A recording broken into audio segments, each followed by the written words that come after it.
It's also, we should note, National Burger Day. No, he's National Something Day, but I do think hamburgers something we can get behind. Joining us now to talk about the state of its business is the CEO of RedRobin, Paul Murphy. Paul, thanks so much for jumping on the show this morning to talk through kind of the state of things over at RedRobin. So you guys are coming out of the latest quarter, and I guess, do you think about it this way? What percent of the business has recovered from the pandemic hit yet? You know, are you guys operating at what you would deem a 75% level, lower, higher? How are you thinking about that recovery trajectory, for your company?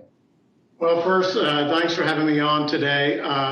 For the first quarter, we were actually operating at about 48% capacity. And then as of a couple of weeks ago, at the end of our fifth period of the year, we were at 65% capacity. And so we feel like we have a lot of runway still to grow sales and to bring people in.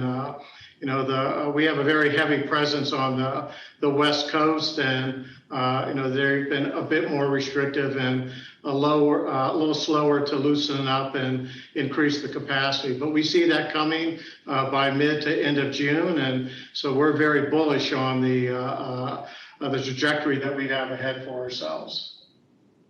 Paul, you haven't hidden that, like many other fast food companies, you are feeling the effects of the labor shortage, have had to reduce store hours. When does that get under control for a company like RedRobin?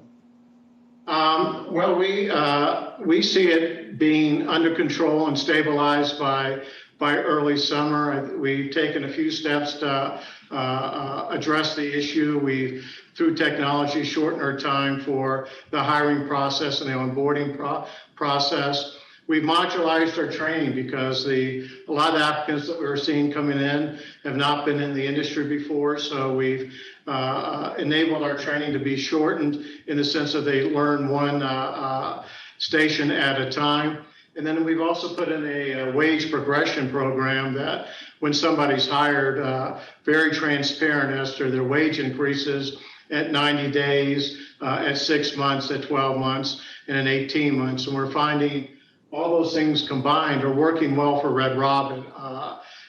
What we're seeing is every week an increase in the number of applicants, and that's what gives us the confidence to say that we see ourselves being fully staffed by early summer. And Paul, can your model support paying workers $15 an hour? Because that's where a lot in the fast food industry, that seems to be where things are going. Actually an advantage of having such a heavy presence on the West Coast is a lot of the West Coast is already at that number. So we feel like that we're actually advantaged against some of the other brands out there. The fact is that our kitchen wage is actually just a few cents shy of $15 now. So the impact on RedRobin, I think, is going to be much lighter than it will be on some of the other brands. So we think we really got some great learnings from the West Coast, and we're able to move forward and absorb this and be very effective from a financial model. Paul, you have a lot of fans here at Yahoo Finance. Our producer, Val, she loves RedRobin, loves the dipping sauce, says it's fire. We were showing some burger images there on the screen, but I would say a lot of investors don't realize you're also rolling out pizza to the chain. How big is this business right now inside RedRobin? Right, we partnered with Donato's Pizza. We're in 79 locations. We're adding 120 this year. We'll have added 40 already by the end of the second quarter this year. The restaurants with Donato's are outperforming the other restaurants without Donato's by over 300 basis points.